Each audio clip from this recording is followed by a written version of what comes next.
And of the 4 people who were killed, 2 were children. We now know 3-year-old Jace Creel and 8-year-old Dylan Creel were killed when a tree fell on top of their car just off Highway 843.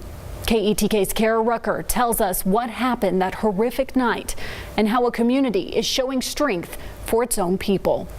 Friday at field day, Dylan had actually asked if he could come over and have a play date on Sunday. But now field days and play dates with his best friend are a distant memory. This video was taken Friday at school. Less than 24 hours before a tragic accident killed Dylan Creel and his younger brother Jace. Well, you've seen it all by now. Houses destroyed, cars thrown, trees ripped apart. But right here, this is where the greatest amount of damage was done. That's not the right order for a parent to bury their child. The Creel family was trying to get home safely during the storm when they came across a tree blocking their path.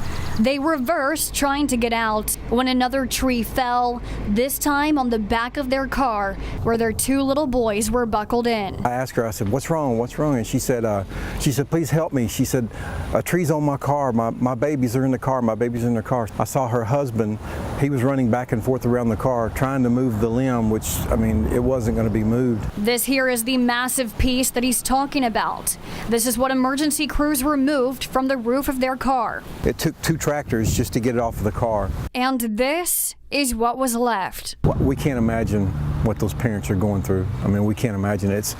It's something I just don't want to imagine. Right now we have this sitting here reminding us of the tragic death, but soon there will be something else here to remind us of the beautiful life. The dad actually, while we were in town, the dad came by and asked if he could put a memorial up here. And we told him by all means, you know, that they can put a memorial here. We'll even help them maintain it. They were the most outstanding, respectful, loving, happy, joyful children that you could ever imagine. And words coming from the mother today who lost her 2 babies. Last night when I was visiting with Brittany in the ER, she said, you know, never take a chance and never take a second for granted with your children.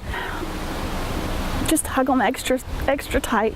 Reminding us that life is precious, especially the lives of these 2. In Pollok, Kara Rucker, KETK News.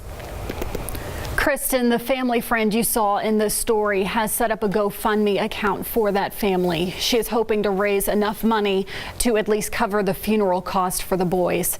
They've also created a meal train for the family. People can sign up to drop off a casserole or dinner, and then it will be delivered to the parents. If you would like to help, we have more information posted on our website. That's easttexasmatters.com.